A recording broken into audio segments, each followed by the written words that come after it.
I'll introduce the whole debate. But welcome to the Hist this evening. This debate is in collaboration with Green Week and the Sustainability Committee from Trinity. We're delighted to be collaborating with them on this, and we're so happy to be discussing what is a really important topic. But yeah, we hold debates like this every single Wednesday night during the term. Again, we also run loads of other events as well. I'll probably be plugging them throughout the debate. But yeah, I should warn you guys that essentially this evening is split into two parts. The first part is private business, and then that's basically where we do like internal workings of the society. You usually do it really, really quickly. It's kind of a tradition that we do because we're an old society. And then we go on to public business, which is the actual debate. And that's probably why you came anyway. So yeah, I believe without anything more to discuss. Oh yeah, I should probably say that the motion this evening is this House prefers environmental pessimism to environmental optimism. And we can't wait to get into it. So without further ado, I'd like to start private business. So I call upon Tigran to chair private business. I call this House to order and call upon the Record Secretary to read the minutes of the last private business meeting.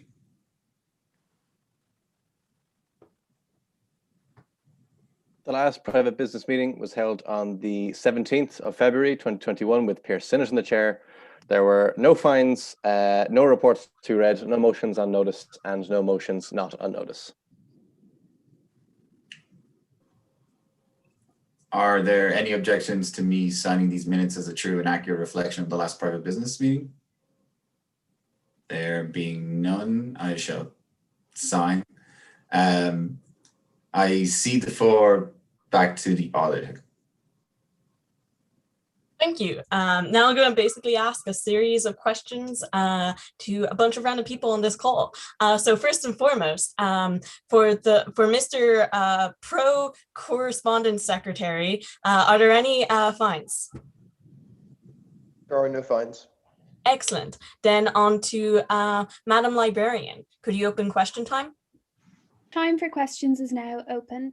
Excellent. So this is an opportunity for anyone in the audience to basically ask a question to the committee of the Hist. It could be anything. It could be how our day's going, or it could be asking clarification on what exactly the difference between the correspondence secretary and the record secretary is.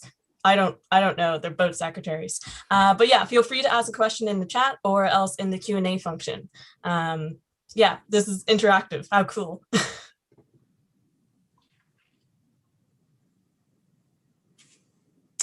Clarification, why is the pro correspondence secretary reading fines?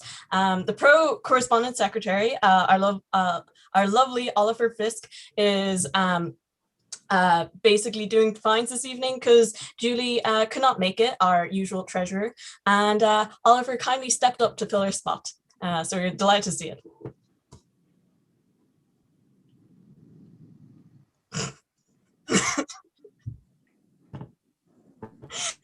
I don't know what love is. I'm not sure if anyone can answer that. And how is everyone's day going? My day's been going pretty well. I don't know if anyone else wants to answer that as well. No? Yeah, everyone having a good day? Great. Okay. Cool. If that's all the questions, Madam Librarian? The time for questions is now closed. Fabulous. Now on to Mr. Record Secretary. Are there any reports to be read? There are no reports to be read. Are there any motions on notice? There are no motions on notice. Are there any motions not on notice? There are no motions not on notice. Fabulous. And then back to Mr. Pro Correspondence Secretary. Are there any fines? There are still no fines. Fantastic. Okay, I'd like to cede the floor back to the chair. And I call this House adjourned. Whew.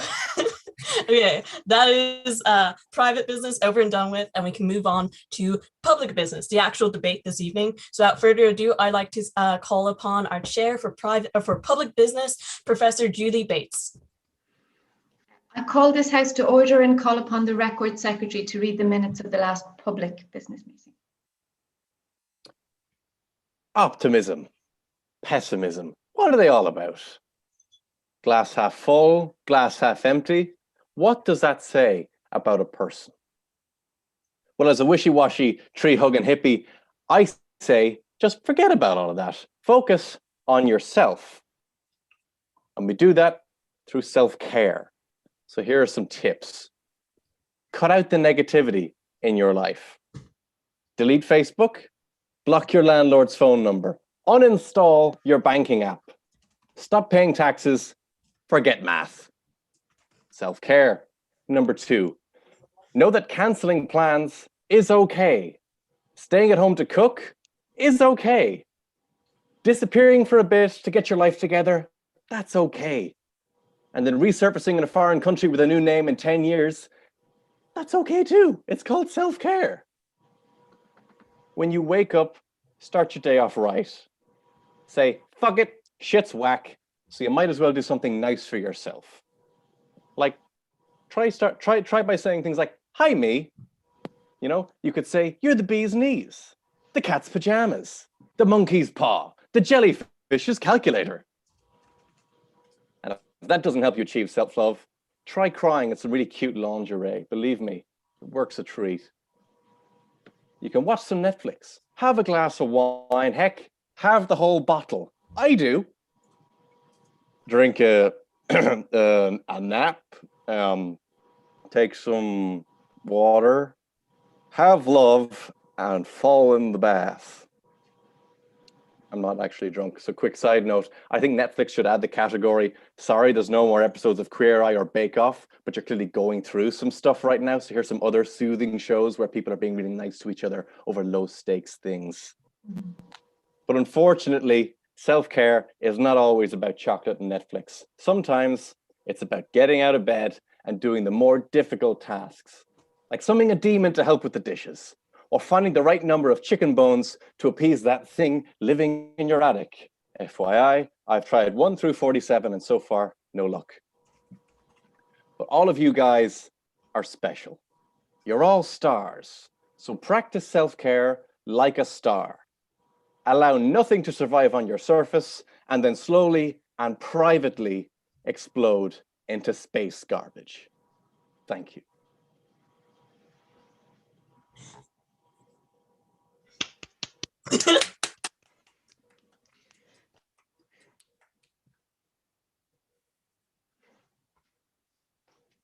Do I receive that wonderful performance as minutes?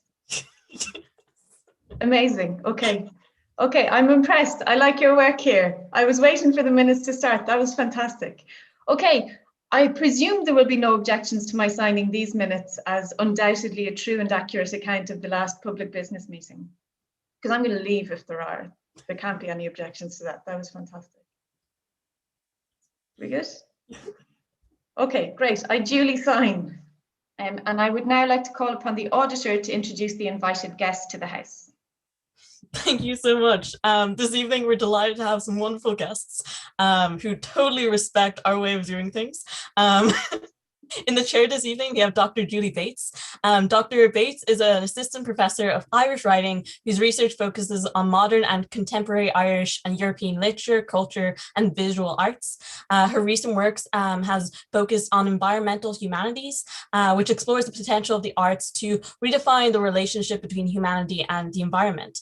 She has done extensive research on Samuel Beckett, including how the material imagination and creative practices of his work across media has changed over 50 years, and how his work challenges Afrocentralism. I definitely mispronounced that word. She is a co-director of the Samuel Beckett Summer School at Trinity. Her current research focuses on artist and writer Erica Van Horn, whose work casts a new light on the principle of environmental humanities. And then in opposition this evening, we have the guest, Professor Simon Donner.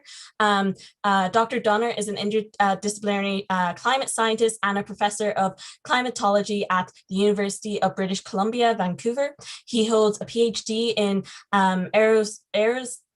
aerostrophic and oceanic sciences from the University of Wisconsin, Madison, and leads a research program focusing on the intersection of climate science, marine science, and public policy, including the research into the effects of climate change Professor Donner is also a science advisor at the Climate Communications, an organization which aims to publicize and illuminate the latest climate research in language that is accessible to the public and policymakers. We're delighted to have such a distinguished guests this evening.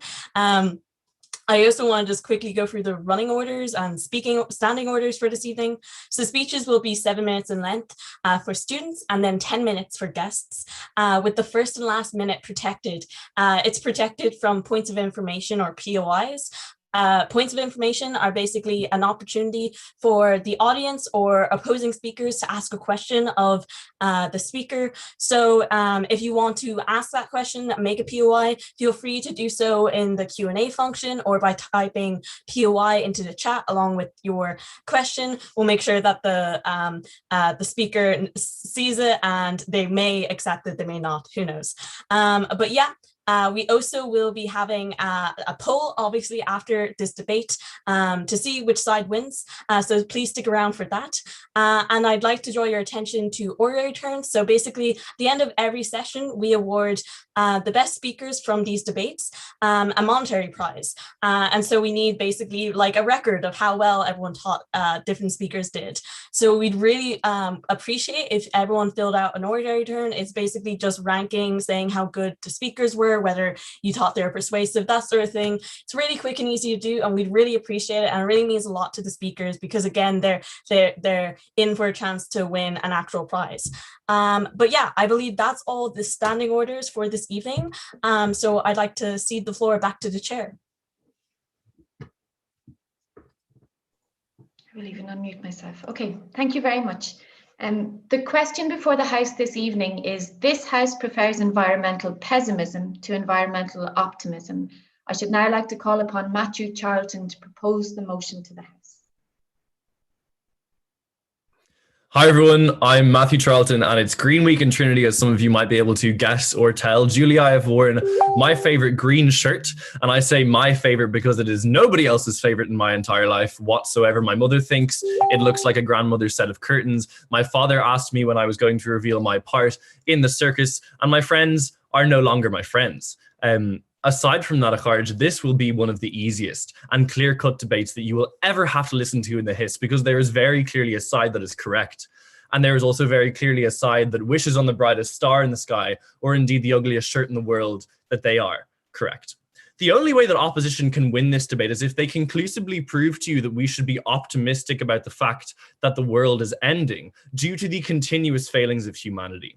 This debate is one about realism, facts, and logic. And obviously, since I picked this side of the debate to speak on, this is the side with realism, logic, and facts. Realism is the following. Realism is acknowledging that thousands of people die each year in equatorial areas due to increased heat, water droughts, and emerging lung complaints. It's acknowledging that hundreds of thousands of people in large cities are developing respiratory conditions, including day-to-day problems with breathing, fertility difficulties, including day-to-day problems with breeding. Did you get it? That was good.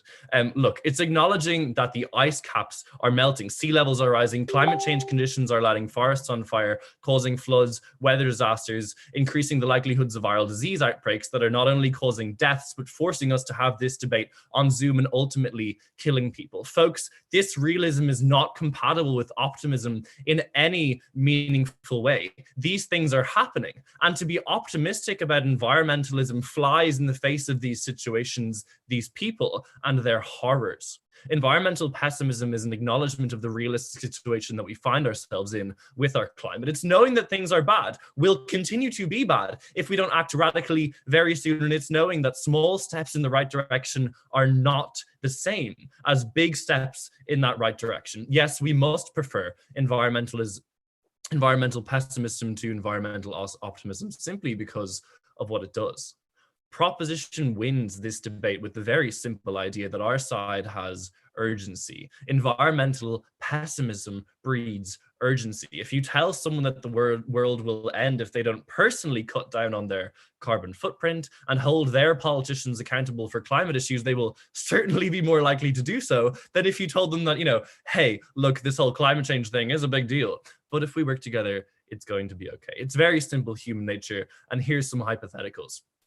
Firstly, are you more likely to rip out the wires, say in your house's central electricity system right now, if I tell you that, you know, Dublin or whatever city that you might be in right now will have a power shortage very, very soon? And, you know, we can't do enough to stop it, but it's still worth trying because otherwise we know the problems that will ensue. Or if I tell you that, look, this power outage exists and I can't stress enough how important it is and everything will be entirely fine, the future is bright and you're a part of it, and also you should definitely vandalize your expensive electricity system right now. No, you won't be. Similarly, the better parent tells their child that without a helmet on, a bicycle accident can cause serious harm and probably will. And the other parent warns the child of these woes, but reminds them that in any case, this will all be fine. The problem with OP in this debate is that all won't be fine. Supporting environmental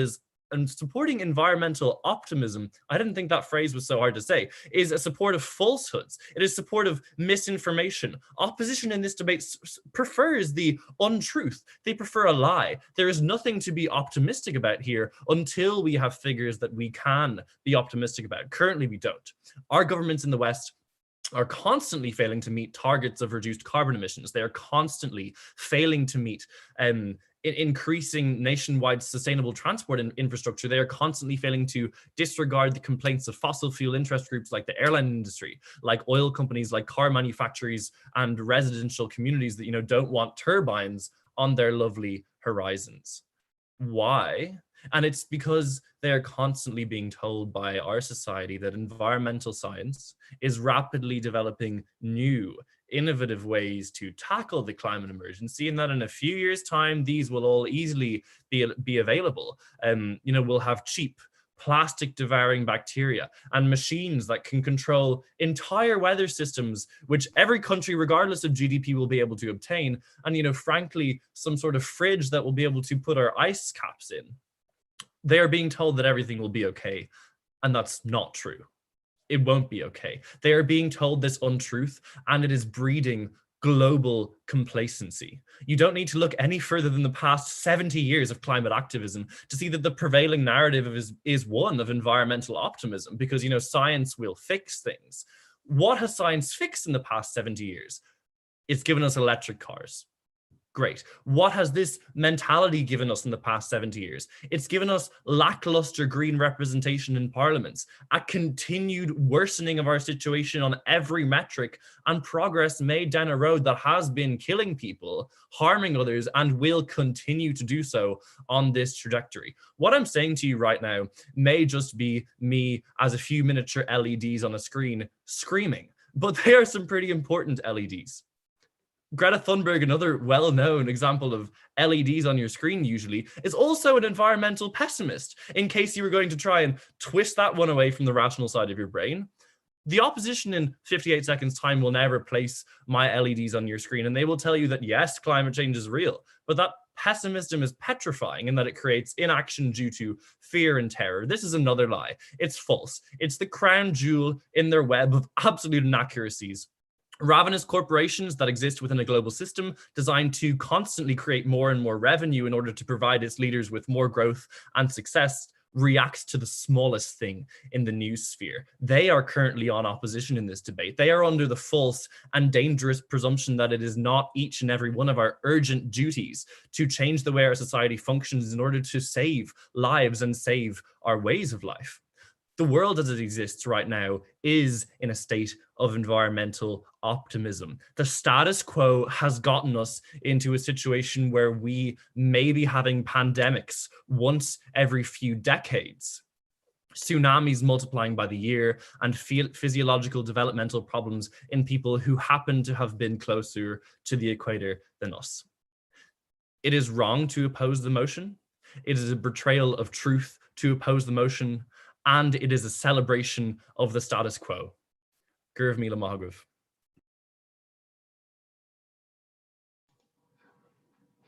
Thank you very much. Thank you very much, Matthew. Okay, I would like to invite the next speaker to take the floor, please. That's Simon Donner, our invited speaker. Thank you for the invitation. Thank you for asking me to speak here today. And I want to apologize right in advance that I have a meeting that starts in 8 minutes. So I'm going to probably be a little bit quick here. And I unfortunately will not hear all of the wonderful comments people are going to make afterwards. So to begin, the proponents of this motion are arguing that pessimism is the correct answer and that pessimism will motivate us to action. And so I think we need to think about what do we mean by action and what exactly are the problems we're thinking about. So it's true, the climate is changing faster than any point in the history of human civilization. The chemistry of the atmosphere and the oceans are unlike they've been at any point in millions of years. Now, climate change is not inherently a bad thing. If the planet was going to warm by 2 degrees, but that was going to take 100,000 years, we'd cope with it. The issue that it is changing faster than much of the world and much of society and many species and many ecosystems can adapt, and will continue to do so unless we dramatically reduce greenhouse gas emissions. So it's a question of what we can handle. And that sounds like a case for pessimism. Now, I think we have evidence that pessimism is misplaced, but also that it's ineffective. So let's tell that story about climate change another way. Well, what's driving it? For almost all of human history, humans and our ancestors we've generated energy by burning carbon. We burned wood, we burned charcoal, and then later, due to the Industrial Revolution, we learned how to burn coal and steam engines, and then we burned oil and burned natural gas. The Industrial Revolution, fueled by the steam engine and later technological developments, provided us with unprecedented prosperity, right? Unprecedented in human history. It provided us with longer lives and better health than we had throughout human history. Along the way, though, we've learned that those developments are coming at a cost to the environment and a cost to us. But that cost does not mean our lives are worse than they were before the Industrial Revolution. They're just not as good as they could be, right? And those costs include changing the climate, but also things like air pollution, water pollution, soil damage, et cetera, right? Climate change, yes, which we're going to be talking about, but I want people to remember air pollution too. 85% of air pollution, I mean the soot and the particulate matter that affects plants, affects our breathing and whatnot, comes from fossil fuels and biomass. So we're at this really interesting point in history. The wealth and prosperity brought about by the Industrial Revolution led us to developing knowledge. It gave us the chance to develop knowledge and technologies that allowed us to understand the impact we're having on the environment. And so now we can take advantage of that knowledge and understanding, which we developed at the cost of environmental damage, to remake the way we live and to develop a new relationship with the environment. And that's where optimism comes in. So if you think about it, we've identified alternatives, many of them mentioned by the proponent, ways to produce energy, to transport ourselves and our goods, and to heat and cool our homes that will have minimal effect on the climate. And what's important about those solutions is they're not just about climate change. Remember that these activities that are burning fossil fuels and contributing to climate change, they also are contributing to most air pollution. And I want you to think about that. In Something New Under the Sun, J.R. McNeil estimated that air pollution may have killed 25 to 40 million people in the last century. Basically similar to the casualties of the 2 world wars, or the death toll from the previous global pandemic, the influenza pandemic of 1918, 1919. This is an opportunity to solve climate change and, oh, by the way, also eliminate most human causes of air pollution. We'd be solving something that affects human health and affects the environment as an aside to addressing another problem. Right, so this is an incredible opportunity. And my second point is that optimism works to motivate people to action. When you want motivation, do you listen to depressing music? Do you watch a sad movie? I mean, there's a reason that sports teams have pep rallies or motivational speeches before big games. The positive energy is what drives you to action.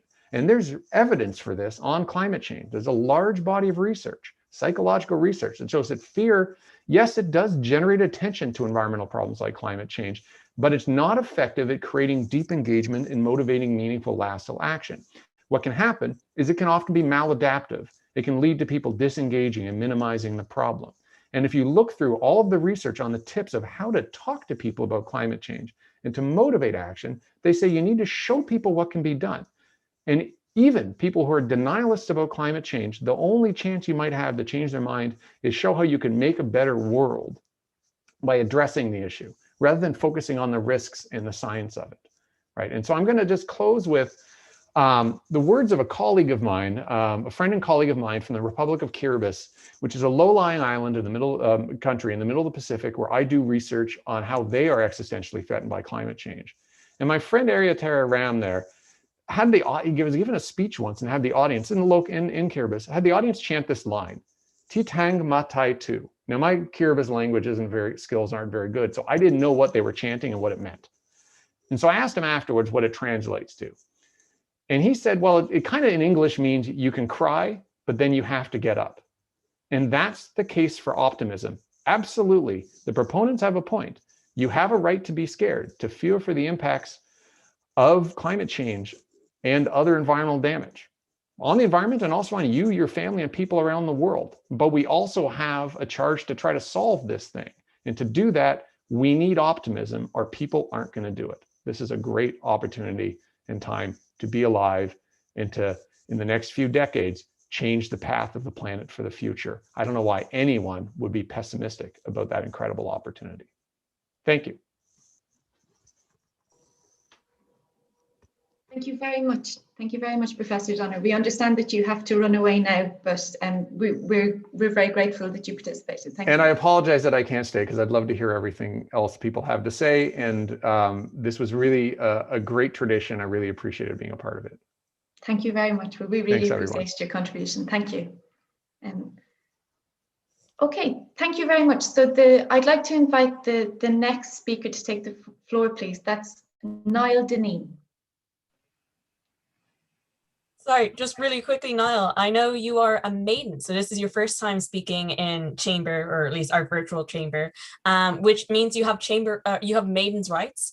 These basically mean that you don't have to accept any POIs, but if you waive your maiden's rights, I shall, usually in chamber, you would get like thunderous applause, but because there is no thunderous applause, at least over Zoom, I can play a soundtrack, like a thunderous applause sound effect if you'd like. So would you like to waive your maiden's rights? No, I don't think so. Okay, no worries. Still, I'm going to applaud you anyway, because, you know, good luck. Thank you. Yes, yeah, I deserve it. Thanks. Okay. Cool. Okay. Start. Okay, I'll start now. So, the environment. What is the environment, and why does it meant? Let's find out. Now, I may be in, this chamber, I may not be like an actual chamber, but I can do a debate. Okay. Now, look, now that the first of my absolute knee slapper jokes are out of the way, I think it's time to, get to what this debate's really about. I think that this debate comes down to a few things. What do we really need in the world right now? Is it efficiency or is it complacency? Because pessimism prevents complacency. Because our side advocates for efficiency, while the other side advocates for complacency. Now, what do I mean by this? We are surrounded by messaging and imagery in the world today. And generally, we respond to this imagery in a variety of ways, but we mainly do with our interpretation. What we mainly do with our interpretations is we believe that these images and messages represent the state of the world today. So if I showed you images of forests burning, you would think, oh, this place is in trouble. I ought to do something. But if I showed you images of people coming together and helping to create a brighter future, you would think, oh, it's been taken care of. Others are doing this work for us. Oh, the world's getting better, not worse. I guess I could be more lazy and less productive when it comes to this particular problem. It's great to be hopeful about things, but sure, go ahead, like be optimistic and productive or whatever. But for the general population who don't really care, what's really more likely to sway them into doing something? Smiles and reports of some success, or the crushing realization that the planet is slowly dying and we're all on top of it. And positivity leaves us open to the dangers of like overhyping the little breadcrumbs of activism that the main perpetrators of the pollution sort of gives us. So take, for example, like someone whose family is being, their family is being destroyed by a massive factory or something nearby them, They're sitting there and they're like, what are you going to do? Are you going to like stop the pollution, stop polluting our rivers? The company will be like, no, but I got something for you. See this? This is a straw. Guess what? What? Made a paper. How does that help me in any meaningful way?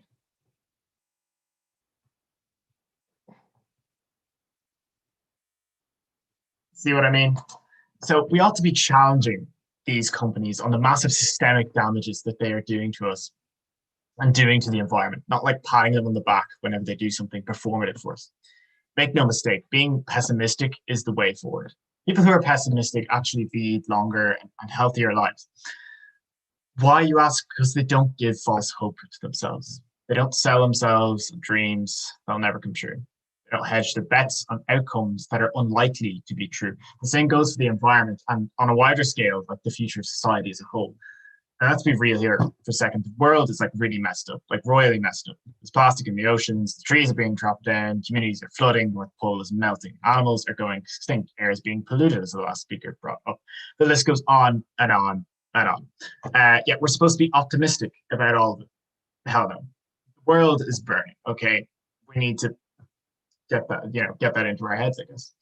Anyway, the point here is that there's simply too many horrifying things happening, meaning that if I were to take the stance of optimism, I'd have to actively block out the absolute trauma the world is undergoing and focus on meaningless changes or positive spins on things rather than viewing the entire picture as a whole. Even if it could be argued that pessimism could lead to some kind of desensitization to the environment's problems, as I'm sure some absolute chads in the opposition are likely to do. Even though like environmental problems are increasing in severity over time, this change in messaging and putting fresh images into people's heads, along with like real world examples of natural disasters that are increasing and can be seen to be increasing by optimism. Even if one was to argue like, there's desensitization, it does not mean we have to abandon our healthy pessimism and skepticism for tempting but impractical optimistic. Why? Because pessimism doesn't lead you to apathy, whereas optimism will. It will lead you to think there is that people are taking care of it, and thus I don't need to do anything. Why would you strip away the fear and urgency from this situation? It's a situation that's both scary and urgent. Look, we as people need to realize that no matter how tempting it may seem, we cannot carry out preparation on what we hope happens or what we hope does not happen. This is true for most things in life, so like exams, job interviews, or even just general health and safety as a whole. Whilst being silently hopeful for the future might work on an individual level, on the wider scale, it does nothing but propagate apathy. It does nothing but put to sleep the minds of those who ought to be awake. It does not but return the would-be activists of a younger generation back to a false sense of security about the future of the planet's withering ecosystems. And I ask you, you scheme students of this privileged institution, what road ought we to take at this particular junction? Is it one of complacency and false hopes, that road of environmental decay and degradation? The path of being optimistic about a company's environmental policies when they slap a lovely green label? I put this question to you with the context that ought to be brought with it. See, now, you who see hope as enough substance and prosperity, there shall be no other end in sight for your rhetoric. It's this of the drained oceans that shall come to pass if we call all decent people in this world to come into the false, lulling arms of complacency that you so espouse. Sure, let the world be damned, let naivety overcome caution, let hope override reasonableness, let optimism overtake pessimism in the hearts and minds of our fellow human beings. So, vote with your head, vote with your hearts, but whatever other part of you might want. Hey, I don't judge. I look rather ravishing in my white and black t-shirt. Just vote for my team. We're great. Thank you.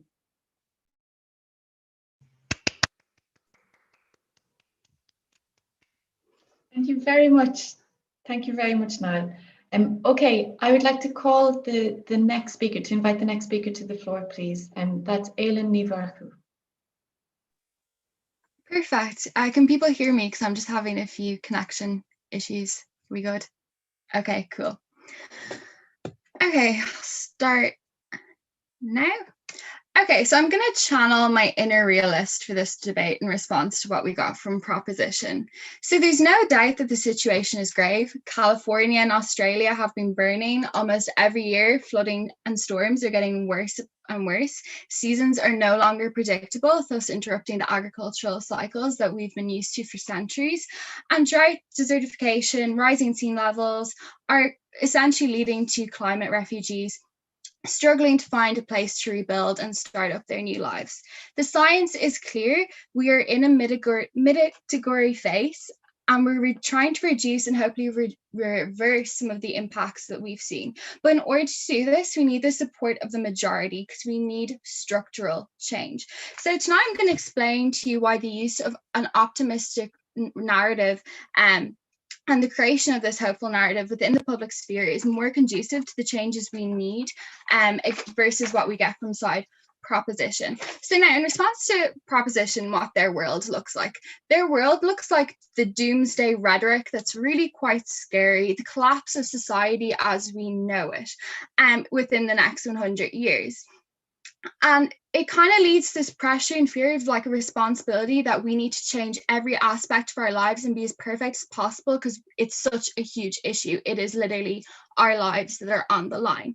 So for the people who really care about this and who've been in tune with the climate crisis, it looks like young activists, but also activists who've been around for the last few decades. This can lead to like, it's triggering in terms of fear, which leads to eco-anxiety. So this can particularly affect young people who are an incredibly important demographic when it comes to this movement. They are the ones that we see on the streets encouraging their friends, families, etc. to get along. So when we see them becoming depressed and anxious because saving the planet is such a huge burden, especially in the age of social media, where this message is permeated like every second of every day. It is literally on the click, you can see it through a click of a button.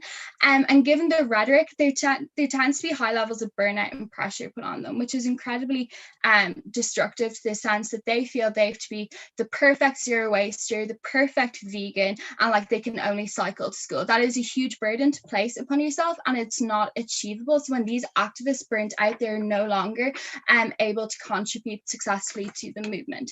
Secondly, it entrenches in action amongst the majority. So like this doomsday rhetoric is quite extreme for the majority of individuals. So people who see like, you know, fires on TV don't necessarily connect that like them driving their 09 diesel van around every day to go to work is necessarily connected. Why? Because probably the government rhetoric of saying, oh, diesel 10 years ago is actually probably better than petrol and more efficient for the environment is a good thing. And now that's been contradicted 10 years down the line, probably isn't amenable to them being supportive of the cause. So your average Joe, like who lives in the Western world and who actually lives quite a very privileged life in terms of global statistics in comparison to their peers around the world, probably doesn't feel this. They probably don't feel privileged. They probably feel to a certain extent neglected. They might be part of the squeezed middle, paying high burdens of tax, probably stressed about their lives under the status quo. So they're less likely when they're attacked by this rhetoric, when their lifestyle choices are attacked, likely to, you know, engage with the message and trying to make meaningful changes. Furthermore, this rhetoric appears when it's so extreme in the sense that, like, you know, we need to do stuff now, you need to change your lives now. It comes across as quite ableist and elitist. Like, not everyone has the resources to be able to engage with, like, changing their lifestyle. Not everyone has the ability to change lifestyle. For instance, if you've got certain disabilities or have you cannot, like, if you need to buy a new wheelchair or something, that uses an awful lot of resources. And the fact that, like, you feel under attack, the fact that you have to live like a certain way, that's not your fault, and that puts a pressure on you because you cannot live and your lifestyle isn't conducive to what is seen as like environmentally conscious or eco-friendly, is quite damaging. Okay, now onto the optimistic approach, and I, in response to what we got from Proposition, believe that it is far from silent. It's a hopeful can-do narrative. So it's propagated by environmental organizations, primarily run by youth people. Now, why does these, such as like Fridays for Future, so why does this lead to more engagement? Well, because it's generally the youth and primarily school children as well, it tends to be a more positive message to like wider society. And like there tends to be a media and governmental narrative, oh, look at these young people, aren't they brilliant, they're the future, like it just looks good. So like when these marches are going on, like these people, they feel a sense of being a part of something that's bigger than them. So then when they get that sense of like, you know, being in a march, listening to the speeches, shouting along, and then they come home and then they talk about it with their friends, with their family is probably part of that criteria that of people who I talked about in response to proposition. So when they discuss them, make changes amongst themselves, like, you know, do meatless Mondays, eventually go vegetarian, eventually go vegan, you know, start to like, you know, engage with like swapping clothes instead of buying fast fashion. We believe that that leads to more sustainable changes among the family. You know, why is the family so important? Because the people in the family there who are involved in these discussions have the power to vote. And in order to solve the issues we see, we need structural change. And in order to get those structural change, we need political change. Why? Because we need to change the economic systems. Instead of having, if you order something, a product you need, instead of it being shipped from Britain to Australia to America back to Ireland, we need a circular economy where things are reused, where we do not constantly need to seek out resources, dig up the earth, and waste our planet essentially for products we need. This means we have to change from like our consumer status quo to something more sustainable. It means changing to renewable energy. It means more investment in terms of like public transport, because people will still want to travel the world. People will not want to give up their lives. So therefore we need to come up with long-term solutions. We need to come up with solutions when it comes to flying. We need to come up with solutions so that allows people to still live their lives but mitigate against the impacts of climate change. This is why the majority is so important, because we need political power in order to change that. Thank you, and I beg you to oppose. Thank you very much. Thank you very much, Aline. Okay, thank you very much. I would like to invite the next speaker to the floor, please. That's Kate Henshaw. Hi, I'm Kate, and I will be proposing this motion. So when I first looked at this motion, the often kind of political stay positive mindset came to my mind. We should stay positive, hold firm, and be optimistic that we can change our environmental course. I don't think anyone here tonight has argued that the current state of our planet is good or even adequate to sustain life. We have already seen the effects of climate change right before our eyes, and we have been warned for decades now that we are catapulting ourselves towards environmental doom. The science behind this is inarguable. But that's not what this motion is about. This motion is about our attitudes to the state of our environment, and on a bigger scale, what these attitudes mean in tackling this crisis. I'm going to give you the crux of my argument in one sentence. There is a difference between being pessimistic and being nihilistic. There is a difference between having hope and being optimistic about our situation. I am here to put forward the case for the proposition that we should prefer environmental pessimism over optimism. Now, you may ask, why would we favor pessimism? Surely we need to be optimistic that we can turn things around. But I am here to argue that not only is a pessimistic attitude preferential, it is essential to invoke meaningful change. Pessimism, by definition, means a tendency to see the worst aspect of things or believe that the worst will happen. In order to enact meaningful change at a national and even a worldwide level, we need to believe that the worst will happen if we fail to act. This is why I strongly believe that environmental pessimism is preferential to optimism. If we don't believe that the worst will happen, the worst in this case being us hurtling towards complete destruction, why would we ever mobilize for change? We need to see the worst aspects of this crisis. We cannot afford to be positive about this. Some may argue that we're even too far gone. That is not something to be optimistic about. Things will not work themselves out on their own. Humans are simple creatures in this way. People need to believe that there will be dire and direct consequences for them should they not act. Does anyone really think that the Green Party would have done so well in the last election if people were not pessimistic over the previous government's sustainability policies and all the other governments before them? No, they wouldn't. Regardless of how well or how badly the Greens are handling sustainability now that they are in government, when people started to believe that the worst was coming, they mobilized. They called for change. They used their pessimism as a fuel in a political fire and compelled the government to act on their behalf because they were afraid what would happen if they didn't. And they went to the polls. No significant historical change has ever been achieved by being optimistic about the state the world is currently in. Think back on any major movement in history. I guarantee you will find the vast majority of them are born out of dissent and disenchantment with the current state of society. Climate is not unique in this. Only when ordinary people are so dissatisfied with their current situation and the situation of those around them do these issues even make it onto the political agenda.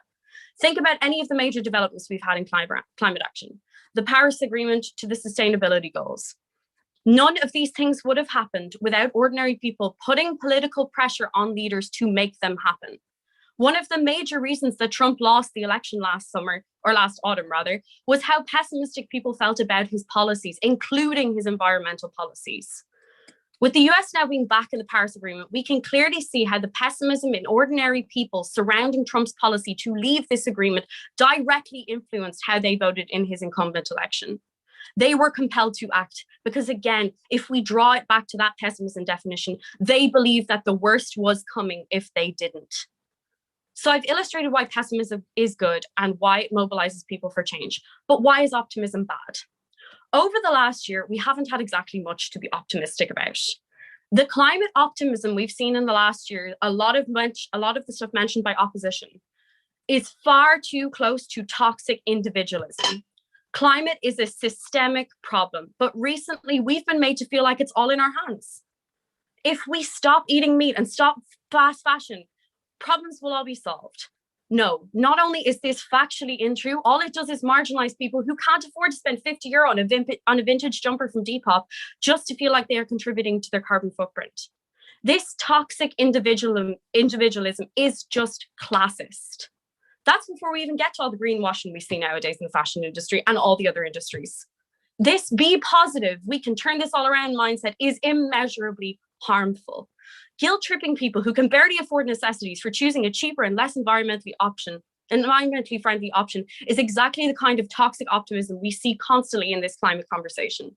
There is a difference between having hope that we can start to reverse some of our climate damage and the toxic individualism that comes with being perpetually optimistic. Not only is this personal optimism mantra harmful, it actually stops people mobilizing for real change, where the change can have a real impact. Yes, it is great if you do your bit for the climate crisis, but this kind of optimism only does more damage in the long run. Not to mention it completely fails to hold any of the major emitters to account. So not only do we need to be pessimistic about the current state of our environment, we need to be pessimistic about the privileged infused voices that are placing the blame on individuals.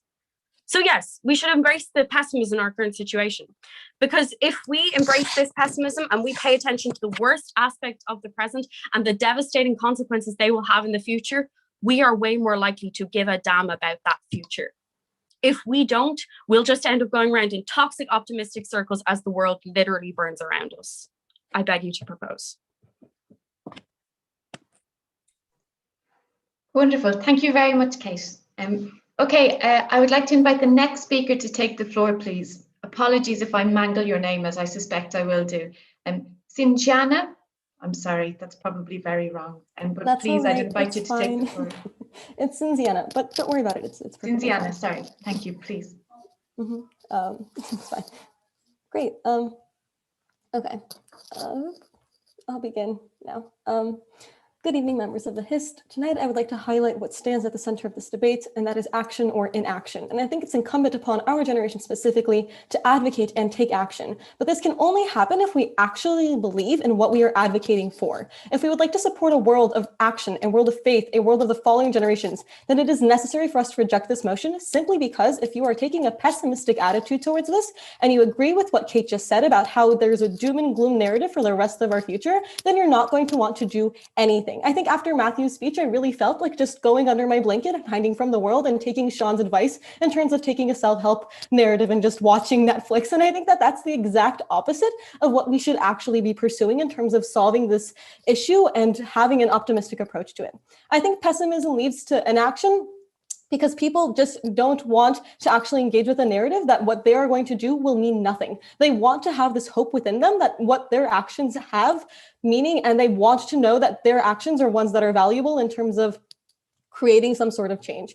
But moreover, I think that toxic optimism is something that doesn't necessarily come in forms of like social hierarchy and ostracization. I think that a lot of toxic optimism could also be like encouraging people to take the public transportation systems as opposed to using their cars, which burn gas and aren't necessarily and contribute to carbon emissions as opposed to the cheaper version, which is better for the environment. I think that there's large shifts in public discourse as around climate change, and I think there are many opportunities around being optimistic about these issues that do not rely on having to be trendy in terms of how you're actually pursuing your everyday life. But moreover, I think that growing up, our parents or teachers in classrooms constantly emphasized to us the importance of reducing, reusing, and recycling. And I think that little triangle with arrows has been ingrained in our minds, and if anything, is an effective tool in making sure that every individual, regardless of their age, is aware of the necessary steps that need to be taken. However, I think that today the issue goes far beyond just sorting our garbage into proper bins.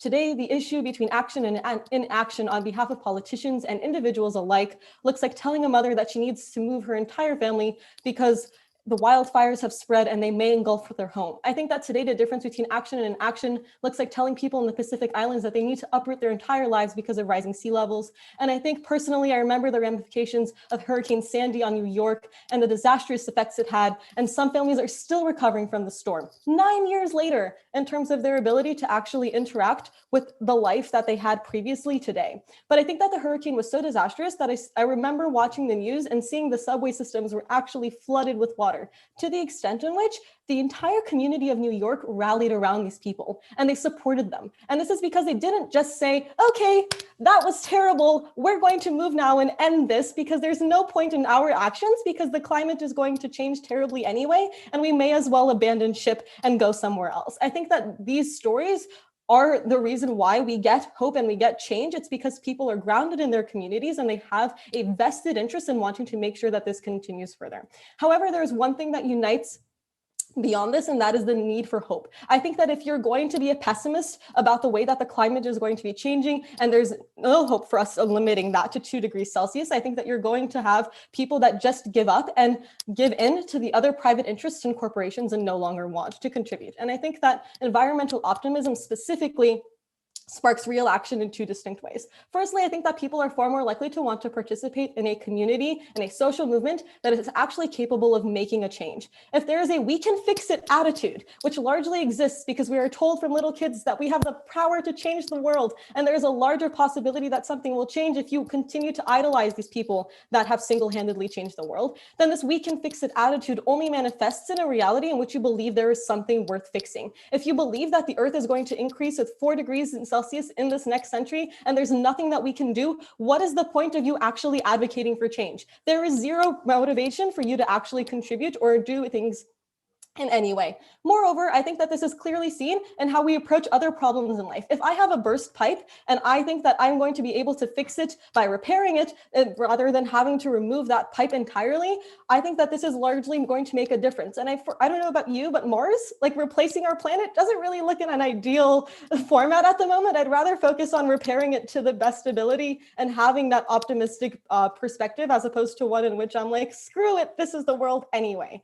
Moreover, I think that the burst pipe is something that shows why we should focus on climate optimism and our ability to actually make a difference as opposed to just looking at the situation and thinking that there is no hope in any repair. Secondly, I think that optimism creates the opportunity for a politician or other stakeholder to hear your opinions and run a platform that resembles those ideas. I think that politicians have a vested interest in representing their people, but if they take the position of doom and gloom, they are unlikely to advocate for change. I mean, the best examples of political campaigns that have actually accrued some movement are seen in their ability to have hope. I think that you see this with political campaigns such as the Green Deal or other ones around the world in which people who are actually advocating for change in a positive light are going to make a difference. Instead, if you're going to have advocates that no longer have this positive change, then they're going to change back to corporations such as coal and oil that have private interests and will fund their campaigns. However, they'll continue to pollute the environment, and there aren't going to be opportunities to fix this problem. I'll take a POI from Matthew now.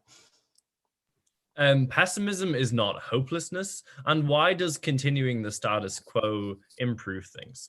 Okay, so I don't think that currently in the status quo we are fully in terms of like approaching climate optimism, because if we were, then this problem would be referenced and solved by now in many different policy changes. But I think secondly, pessimism certainly leads to less of a hope. Even if you don't want to accept my argument that there's no hope, there's a decreased amount of hope, because you are constantly confronted with this reality that there is never going to be sufficient change, that we are going to have to deal with these ramifications on an extreme scale, and your advances are going to do nothing in terms of actually changing things. But back to my point about companies and investing in politicians, I think pessimism isn't the realistic perspective. It's the one in which they think that their actions are futile because there's nothing that you could do at this point, to the extent in which politicians will also adopt the same platform, and they will just give up in terms of actually advocating for policy change that perhaps represent a majority of constituents. Moreover, I think that responses are more likely to be constructive in the long term. I think that firstly, it is far more likely that communities that have been affected by climate change are going to bounce back from these environmental shifts.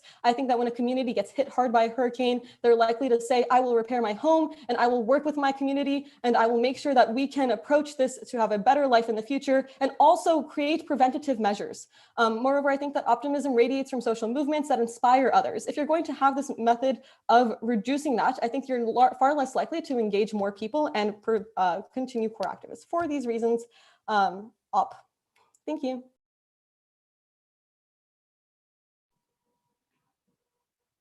Thank you very much, Cynthiana. I think there's going to be an announcement now. Is that right? Yeah. I'd just like to say that there will be 2 floor speeches after the end of our next two, our next two speakers. There will be 2 floor speeches from proposition. There will be Martha McKinney Perry, and then in opposition there will be Ellen McHugh. Floor speeches are just shorter speeches that basically people do impromptu after being inspired by what they heard from our glorious speakers tonight. So looking forward to that. I just want to make that quick announcement. Thank you. Okay, thank you very much. Okay, I would like to invite the next speaker to take the floor, please. It's Oriana Davey. Hello, so I will do my very best to sum up on behalf of the proposition, because we hear things like, what a time it is to be alive, and just make the most of the pandemic and, like be your best, like most productive self, and like to find like happiness. And all of this just sounds like really familiar, because even during a pandemic, we believe that this is the best possible time to be alive. And actually, this is a relatively new mindset, because you don't think back to the Black Death in the Middle Ages and think about all the people in Florence being like, oh my God, guys, this is so great. We don't have to like put those new pews into the church because like everybody's died. So this is pretty new, this kind of mentality. The ideology of our time is just one of optimism and progress. Our institutions follow this kind of ideology, our governments do, our corporations do, and optimism has almost become institutionalized in our modern capitalist progressive society. But pessimism, and let's be very clear, and it's been mentioned by most members of the proposition, doesn't say that we won't fix this problem with the environment, but that we aren't.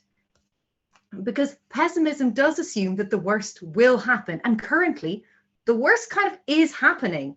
We are in the time of mass extinction. And to put this in perspective, we talk about the dinosaurs and their extinction, but on the scale of in the 7 billion years of our planet, 4 billion years of our planet, they're not even near the worst extinction. And we still dig them up today. We are the worst extinction at the minute. We are reaching the point of no return in 9 years, and I know this has all been said before, but I'd also like to point out that we've known about this for upwards of 50 years. And with regard to decreasing biodiversity, we've actually known this for over 100 years. And we have, on the whole, been following a, optimistic mindset. But really, we need to ask the question, why is nobody screaming? Why is nobody on the news absolutely panicking because this is really scary. So then it begs the question, why have we not changed if we, knew about this for so long? And why is everything being done not enough? If climate change is a universal problem, then why are so many of the solutions sold to us by powerful groups individual? Why are we always told that we ourselves need to make a difference? Because currently a difference isn't being made. Big problems are boiled down into easy solutions by big businesses. And this is just a feature of our society, because the importance rests on the individual's motivation. And the best picture of this is obviously the American dream, which is sold to us all the time. And I know this is very Marxist, but it's very important. The individual is always sold products and goods to make them feel worthwhile, that they can make a difference in their life, make their lives better. And then when the problem of the environment is brought to the fore, especially if we consider in the last 5 years when it really became, talked about all the time, people's immediate reaction is, I can buy a product to fix this because I know that I can make a difference and that I can do this by investing in things. And you get little phrases like Tesco's slogan of like, every little helps. So the environment has been commodified and sold back to the individual, preying on their desire to have, to make an impact on the world. And they're told that they can make a difference if they buy, as was mentioned before, a metal straw or a keep cup, and that they are doing their bit. And that but from experience in businesses personally, I can tell you that doesn't happen. If you go to a bar and you whip out your metal straw after being bought a cocktail and ask them to take out the plastic straw, because don't worry, you came prepared and you're an environmentalist, that straw isn't recycled. That goes straight into a bin, which in a month turns up in the ocean. It doesn't fix the problem. Environmental optimism for the past 100 years has made some difference, but it has not made enough, because one person cannot change the world in this hugely complex globalized system. And I just wanted to mention a quick point about eco-anxiety that was mentioned in one of the opposition's debate, because it shouldn't rest on the individual. Pessimism doesn't put the blame on the individual. Optimism under a capitalist system does. It says that you can fix it. And that's where all of that anxiety comes from. Not a pessimistic outlook, but the fact that you're always told that you can do it and you've got it, but actually you realize you can't do it and that everything we have been doing hasn't been enough. And that in 9 years, we're going to be in the same place. It just creates a new market, that kind of optimistic system. While pessimism may not be the solution, it allows us to admit how terrible everything is and build back up from there. Pessimism forces us to face the actual horror of our reality at the minute and realize that we are in a terrible situation, that we can acknowledge that we aren't fixing this in the current system, but that we need to blame big industries, call them out and ask them to acknowledge that they are the source of the problem, which, an optimistic standpoint of buying into everything doesn't do. At the minute, they are not the solution. We need to force them to show us what they're doing and force them to be honest about their interactions that we can do as a collectivity. And that removes the haze of this optimistic outlook of everything will change, everything's going to be okay. Because currently it's not. We are required to realize how terrible this situation is and how much needs to be done before this is going to get better. We need to start to change. And then when we have begun to change, we can add hope and optimism, because in 9 years, if we still have hope and optimism and nothing changes, then everything's bad. We're just optimistic about it. Whereas if we can boil it back down to the absolute crux of the problem and realize that we're here and then work out from it, then we can have true hope and true optimism and realize that we truly can make these things when we mobilize together. Because right now we cannot start with colorful commodities like keep cups to satisfy our fears that our planet is melting, because it is. So I beg you to propose this motion. Thank you very much. Thank you, Ariana. Okay, I would like to invite the final speaker. I'm sorry, not the final speaker, because there's going to be 2 more afterwards, but I would like to invite the next speaker who will close for the opposition, please. Sean Gordon Dalton, if you could take the floor, please. Don't start my timer yet. I'm back again. The guy from the start. Okay. 3, 2, 1, let's go. Okay. Same-sex marriage in Catholic Ireland. Don't bother, man. Repealing the 8th. In Catholic Ireland, don't bother, man. Contraception, divorce in Catholic Ireland. Don't bother. Climate justice in capitalist Ireland. Don't bother. Doesn't seem to have such a great track record. And what's the common denominator here, folks? Well, it's people, obviously. People who wouldn't take no for an answer. People who marched in the streets, who protested, who were activists. People who, when told not to bother, put in double the effort. These things were achieved because people saw the change they wanted right in front of them. They were angry and they were hopeful. And they wouldn't have had any hope at all if all they got was pessimism. If they fell for the line, don't bother. Pessimism is dangerous for several reasons. Firstly, it gives the right-wing parties the opportunity to avoid climate change as a feckin' issue. And secondly, it alienates any potential allies we have in the fight for climate and social justice. By going the route of pessimism, by telling people not to bother, by saying it's already too late, we are taking away people's hopes and risking not only our species, but every other species on the planet's extinction. We are driving a wedge between potential partnerships across the global spectrum to help all work and save us from catastrophe. Pessimism will tell you it's too late. It'll make you it may make you ask, what's the point? I'll be dead in 70 odd years and nobody will remember or care. The planet's been around for billions of years doing just fine without me. There's no reason to get all stressed about achieving an arbitrary goal for the sake of being wasted time. Just learn to be happy the way things are. But like I said in my minutes, that shit's whack. I take issue with the fact that the proposition are suggesting here that there is a single solution to climate change, that pessimism is our saving grace. Anybody who spares half a thought for such a complicated issue would know that it is, in fact, and I got the thesaurus out for this one, a multifaceted collection of responses required to spearhead the assault against global warming. The problem with the proposition here is they seem to think that if you tell people the world is ending and there's nothing you can do about it, why are they going to try? They haven't told us how a sense of urgency somehow makes people want to change the world when they've already been told it's too late.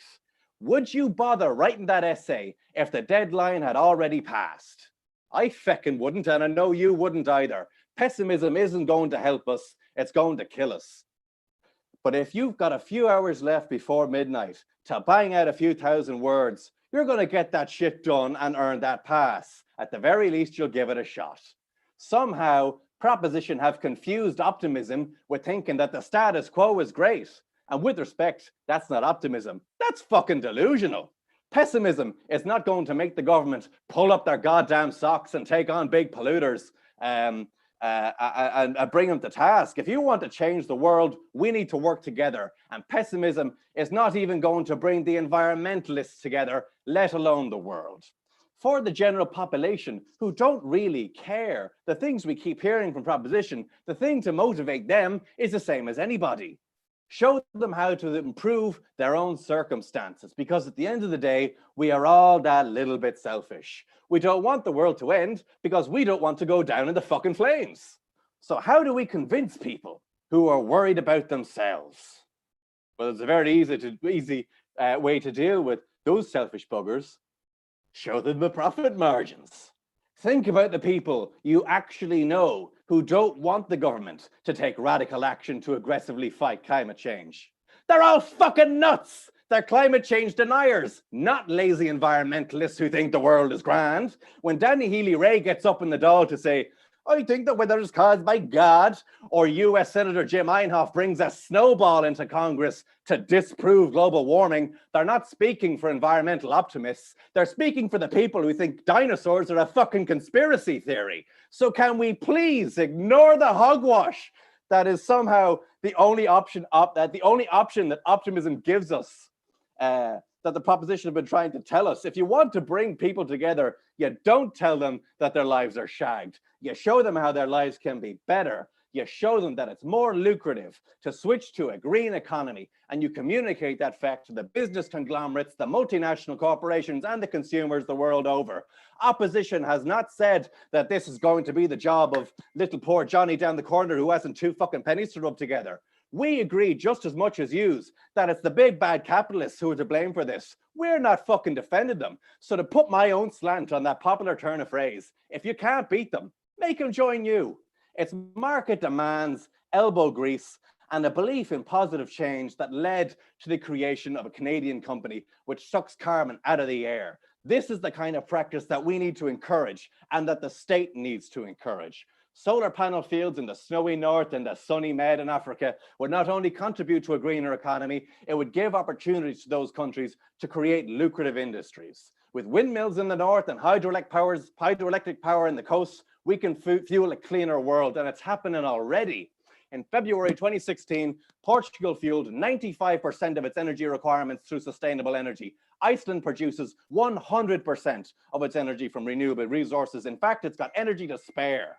I'm not telling you this to make you think the problem's already solved. And despite what proposition might think, I know you're not that fucking dense. If you care about the planet, you know that I'm telling you this because it shows you we can make a difference, that change is possible, that it's not too late.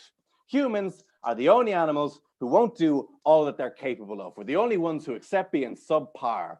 But as has been made very clear by speakers on both sides of this debate, we can't afford to do that when it comes to the impending climate disaster. It's vital that we tackle climate change head on with the same hope and optimism as we have other progressive social movements. Yeah, we're in a really shit situation and the world's got things stacked against us. But if we accept the props arguments that places the onus on us places the onus on the world to solve our problems. But if the world is inherently flawed, like they said, we're in a bit of a pickle because it's hard to change the world when you can't even change your own. It's hard to it is hard to change the world, never mind. That's why you've got to have a positive outlook. Grab life by the balls and be an optimist. You tell Tom Hanks, I'm the captain now. Yeah, this is all wishy-washy drivel, but this stuff is important. I'd imagine a lot of you got here through hard work and you hardly went through it all for no reason. You more than likely have dreams and ambitions, and the world not ending probably fits into those ambitions somewhere. Getting this far in life is itself a massive success, and it gives you so much scope to achieve more. Every one of your successes gives you more energy.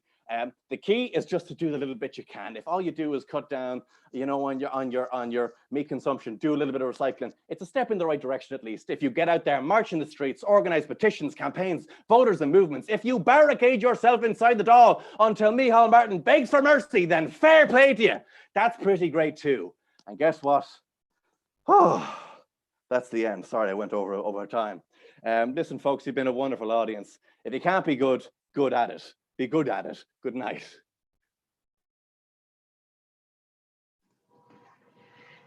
Thank you very much, Sean. Okay, so there are 2 additional speakers. I already have forgotten their names. I'm very sorry. So can they just speak? They should be rejoining the webinar as panelists. I hope I've gotten the right Martha. Indeed. Excellent. Okay. So yeah, our 2 floor speeches this evening are Martha McKinney-Perry and Ella McHugh. Floor speeches are 4 minutes in length, with the first and last minute protected, as usual. All right, well, I get cracking then. I suppose so. Martha. Cool. Grand. Starting in 3, 2, 1. Here is the current situation. 150 species of animals go extinct every single day. The Amazon is often either burning or being chopped down, so we have more land to have farming for the capitalist system that pretty much everyone in this debate has agreed is kind of not great, can continue to thrive, okay? This is like literally the lungs of the earth that produces 50% of the earth's oxygen that is constantly being chopped down and never being replaced at the point we are not protecting people. We are literally limiting the oxygen on this planet and putting more CO2 into the environment. This is not a situation where we can allow ourselves to be complacent. Look, Pessimism doesn't look like telling everyone the world's fucked and you can't do anything anyway. Pessimism looks like telling people that there are going to be millions of climate refugees by 2050 who will literally lose their homes because of rising sea levels, droughts, tsunamis that happen because of this, because of us, because we are not changing things fast enough. These are people who will not have their homes, who will not have their families, who will not have a job to return to, who will be forced to move somewhere else because the country that they lived in will literally be underwater. And optimism doesn't answer that in any way at all. We need to show people where the planet is burning. We need to show people what is happening to people on this globe who are affected more by climate change than the people in this debate who are standing here and debating over it. Look, there's an existential threat posed to this planet by the existence of climate change in the first place. And it's not fixed by telling people they're a hero by using the right recycling bin, because that doesn't lead to the kind of change that Sean wants to talk about. Look, the opposition wants to talk about making people feel good, having that positive feedback loop of you feeling good, you do another action, so the world gets better. Look, but the solution is not making people feel good, because that only matters when we see climate action as an opt-in, like privileged and individual action in the first place, but it isn't, and it shouldn't be. What we should be talking about is the kind of collective action that is a responsibility on everyone instead of a choice people get to make when they feel like it.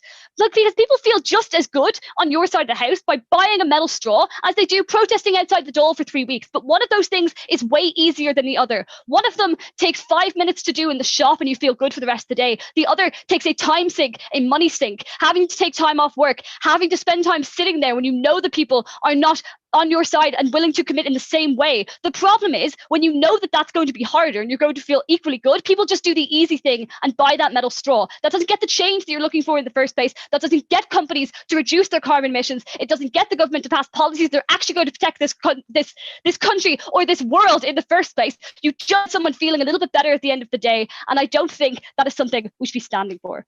Elon wants to talk about activist fatigue, but I don't think pessimism means guilting people who have no other choice. I don't think it means blaming climate refugees for being climate refugees. I don't think it means blaming those on food stamps for eating food that's been flown in from Egypt, nor does it mean blaming someone in a wheelchair for the energy that went into making that wheelchair. But it means that we don't tell school children anymore that cycling to school one day a month is going to solve climate change. It means we stop telling people that using the right recycling bin means they're fixing the hole in the fucking ozone layer. It means we stop this narrative that taking climate action is a right that you get to opt into that makes you a hero and a better person at the end of the day. It means not accepting the fact that companies are aiming for carbon neutral instead of carbon zero and setting their deadlines further and further into the future instead of taking any action in the first place, because we all feel good about ourselves for going to that one protest in fourth year or for buying that bamboo straw in the first place. The problem is that doesn't do anything. That doesn't lead to these companies not having a massive amount of oil being used or a massive amount of carbon emissions in the first place. It means we aren't getting the change that anyone in this debate thinks is important. What we need is to change this narrative. We need to change it to saying that this is a collective problem, a collective burden, and a collective responsibility, not something we get to opt into because it's a fun choice we make at the end of the day, that it makes us good for doing it, but it is something that we have to do, that you don't get a choice about. There's a responsibility to lobby your politicians, to tell companies that they shouldn't have those carbon neutral goals instead of a carbon zero one, and to tell your fans, family and friends that this is not something you get to choose. We need to change this narrative if we want anything to change in the future. Thank you.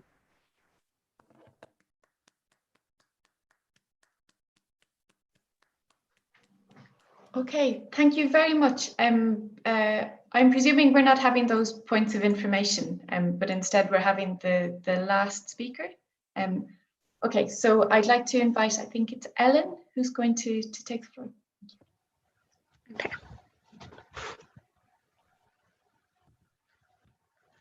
Okay. I just want to reject the whole optimism is the status quo thing that we've heard from Proposition for the entirety of this debate for two reasons. Firstly, rich elites are already planning for the apocalypse. Elon Musk has literally proposed tunnels under Los Angeles so that elites can drive around the city in a world ravaged by climate change. And I know we're all excited about the Mars landing, but do any of us really think that we're rich enough to be able to be part of that colonizing group that's done a head out there? No, probably not. Secondly, what do you think of when you think of like a right-wing climate discourse? Chances are you thought of like climate denial, people bringing snowballs into Congress, things like that. But there's actually a vicious underbelly of right-wing environmental discourse, which is based on xenophobia, nativism, and pessimism, believe it or not. There's a narrative on Twitter that I've seen because I've had to keep tabs on right-wing groups for reasons that I won't go into, that we have to just prepare for the worst. You know, there's not much point. We're all fucked. We should just close our borders, get our house in order, make sure no foreigners come in, because that'd be bad for us. We just need to, like, you know, continue with our xenophobia, continue with our nativism, and this will be grand, and we'll just take care of ourselves. Maybe this isn't maybe this isn't every right-wing environmentalist, maybe this isn't all environmental pessimists, but I think endorsing environmental pessimism legitimizes this narrative and will enable it to perpetuate much further.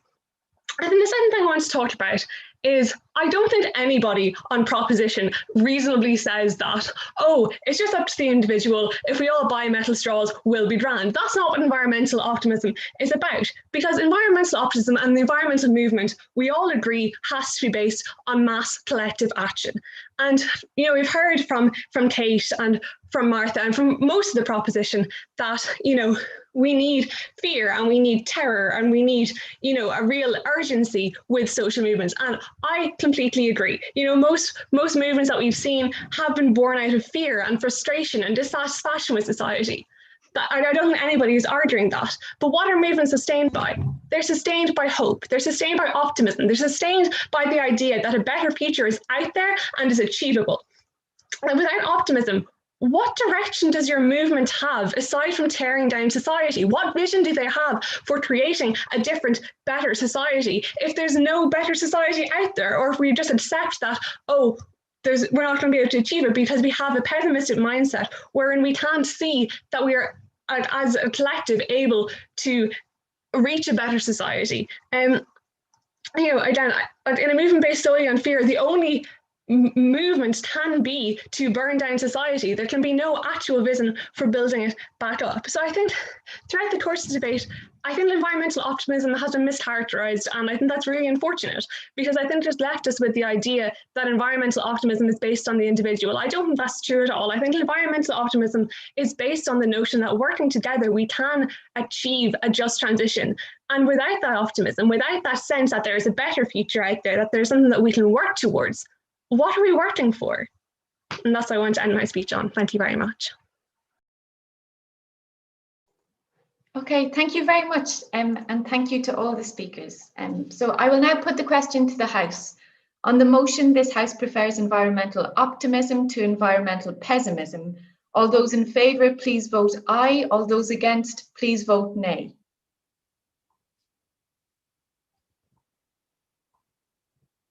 I also just want to take this moment to plug our afters. So this evening we're going to have an afters in Hiscord. So I'm going to shoot a link into the chat. If you haven't joined our Hiscord yet, that's Hist Discord. But we're going to be chatting about the debate. We're also going to be celebrating that this evening we've actually just gotten a new member of committee, Oriana. You would have seen her speak in fourth proposition, excellent speech. And yeah, we're going to be celebrating her being on committee, but also just chatting about the debate and, you know, doing fun like his stuff, I guess. So yeah, please join our Hiscord afterwards. And Maggie, how many more people need to vote? Like 10 more seconds. 10 more seconds. Cool. The suspense. Also, note just that yell. The Hiscord is a different Discord server to the competitive debate Discord for compartmentalizing things. So if you are already a member of one of them, you should join both of them. Competitive debate day and chamber have been segregated. Yeah. Households both alike in indignity. No longer. We're bringing it back together. So yeah, if everyone, there's 2 more people who haven't voted, but I don't think it would affect, well, actually. Oh. I mean, I don't think these 2 people are going to vote. So I'll share the results. Ooh. So back over to the chair. Okay, so even with my rudimentary mathematical and reading skills, I believe the motion is defeated. Very, very slender. Okay, thank you. So do I give my little spiel now? Yeah. Okay. Right. The first thing I want to say is that was great. I really enjoyed all of that. I'm delighted you invited me to chair. I really enjoyed the evening. I'm not going to wade in necessarily on the optimism and pessimism thing, but I want to fire some quotes at you. Actually, I want to tell you about some people who I find brilliant, really, to think with about the climate crisis. So this is just a short thing. So one of the ideas that came up a few times in the speeches is the idea that the climate crisis and its effects they're unevenly distributed. You know, it's class is important, race is important, gender is important, and we can't pretend that it's all the same sort of experience. And there's a philosopher called Achille Mbembe. If you haven't heard of him, I strongly encourage you to look him up. And also the writer Amitav Ghosh has written about this as well. And central to this idea is the proposition that the climate crisis is also a cultural crisis. And so we need to find new ways of thinking and talking about it. And this means thinking and talking about agency and responsibility, and just paying attention to the uneven ways in which bodies and places are already affected by the climate crisis. Because here, whether we talk about this as the global north or Western Europe, we talk about the climate crisis as something that is sort of on its way. And the biggest threat, as I see it, is this kind of failure of imagination, this potential to just sort of disconnect. If there are floods in Bangladesh, if California is on fire, it shouldn't matter. You know, it's my fault, it's my failure of imagination if that doesn't matter to me. Okay, so the first person and the only person I'm going to give you a long quote from that I want to put in your direction and kind of push on all of you is the philosopher Rossi Braidotti. I hope you'll have heard of her, but she's amazing. And she has set out this persuasive alternative to anthropocentrism, that word that I kind of rolled in like a grenade unintentionally. So anthropocentrism is the human at the center of things. And so this is anthropocentrism as an intellectual kind of starting point is incredibly narrow. But anthropocentrism, thinking of the human as the center of everything, is of course also humanism and is the humanities. So there's a big problem here. If I'm talking about the failure of imagination and the need to develop more sophisticated and more creative and more responsive ways of thinking about the climate crisis, there's this problem within the humanities. Because when we talk about the human, when we talk about anthropocentrism, we're talking about a very particular type of human. We're talking about a white straight man, usually more often than not. So Rossi Braidotti has called for a dismantling of familiar and hence comforting humanist values and identities. And she's calling instead for an embrace of estrangement, of feeling uncomfortable, and a departure from established habits of thought and literary representation or cultural representation when it comes to thinking about the relationships between humans and non-human animals and the environment. So rather than placing ourselves securely at the center of things. And the quote I want to read to you from Braidotti relates to the way she defines thinking or thought or intellectual activity, which I think is just fantastic. So according to Rossi Braidotti, thinking cannot and must not be reduced to reactive sedentary critique, but must also involve significant doses of creativity. The transcendental nature of human consciousness is simply one of the foundational and cherished ideas that one relinquishes at one's risk and peril. And yet, thinking does take place everywhere, not only within the anthropomorphic subject, if by thinking we do not mean the despotic eye of transcendental consciousness, but the powers of embodied and embedded subjects, which are the same in their essential capacity to affect and be affected, and to express their unrealized, their virtual potentialities. Thinking, in the sense of relational and collaborative co-construction of sustainable ways of persevering in our existence, is the task of producing adequate ways of understanding what is happening to us, so that we can intersect productively with others. Thinking, thus defined, is what being alive feels like. So that's kind of quite a dense quotation, but I love it. I love this idea of thinking as something that isn't just, you know, the lonely scholar in the garret, you know, trying to work through a problem using a pro or con approach. Thinking is something that is relational. It's not just intellectual, it's creative. It's something that happens in between the exchanges between different forms of life. So the final bit of a quote that I want to give you, well, two very short quotes, and the final person I want to push towards you is David Graeber, the anthropologist and anarchist who sadly died last year. You might know Graeber. He was very influential in Occupy Wall Street. He said he didn't come up with the phrase himself, but everybody else says that he did come up with the statement, "We are the 99%. His best known book is probably Bullshit Jobs, which came out in 2018 and makes the depressingly convincing argument that most white collar jobs are meaningless and the technological advances have led to people working more, not less.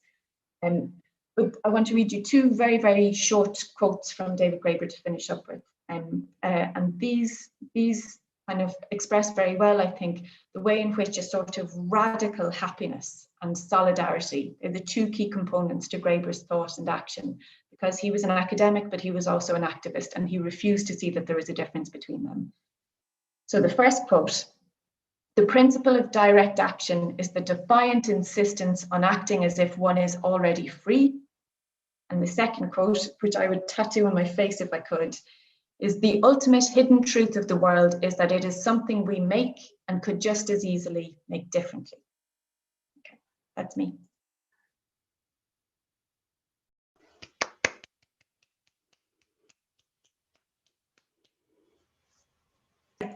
Sorry, this is still me, sorry. I closed the little document there. So I should now like to call upon the auditor to announce the Society's forthcoming events. Woo, that's on to me. And now you're going to experience me just plugging a ton of events. But first and foremost, I'd like to plug our reception that we're having after this debate. Literally, as soon as I finish talking, I'm probably going to pop over to our Discord, whatever you like to call it. We're going to be hanging out in the Hist Combo voice channel and just be chatting about the debate, welcoming everyone in, that sort of thing. Fun times all around. But if you enjoyed this evening's debate, maybe you'll enjoy our other debates. We have debates like this every single week. Next week's debate is "This House Would Abolish Skulls." So pop along if you have some feelings towards that. I can imagine a lot of Trinity students do. And yeah, if you'd like to sign up to any of our debates, you can visit our website or check our Facebook page. We have our term card up and you can sign up for any debate you'd like. I want to point out that we have novice training happening this Friday at 6:30. So if you want to practice your debating skills, get to the level of everyone who spoke at this debate, then come along to that novice training. We also have Harneys. This is a debating competition open towards women and also gender minorities. If anyone wants to come along to that or sign up to that, you can still do it. There are 2 more weeks of rounds. So chat to Daniela or Eva on our committee if you're interested in that. Also, we have chamber training happening Thursday week, so not tomorrow but the week after, at 2 p.m. So if you want to practice your chamber skills, even though this technically isn't, like, this is chamber, but it's like virtual chamber, whatever. COVID, come along to that. And yeah, we also have like happening next week, we have an Irish language debate on Friday, and then also we have a panel discussion on activism in sports happening next Friday too at 12. So yeah, keep up to date with all our lots of events, so much events that I can barely keep track of them myself, and I'm auditor. But check out our email and check out our Facebook page as well and our Instagram to keep up to date. But yeah, everyone should hop along to our Discord channel for an afters. But just want to say thank you again to all the speakers this evening, as well as our amazing chair. Thank you so much for sharing your quotes. And yeah, and also again, thank you to the speakers this evening for what was a really, really interesting debate. I really enjoyed it. Thanks so much. Okay, thank you very much. Oh, sorry. No, go on. But does my little sentence here have some symbolic effect and it plunges everything into darkness? No, okay. No, not at all. Okay, great.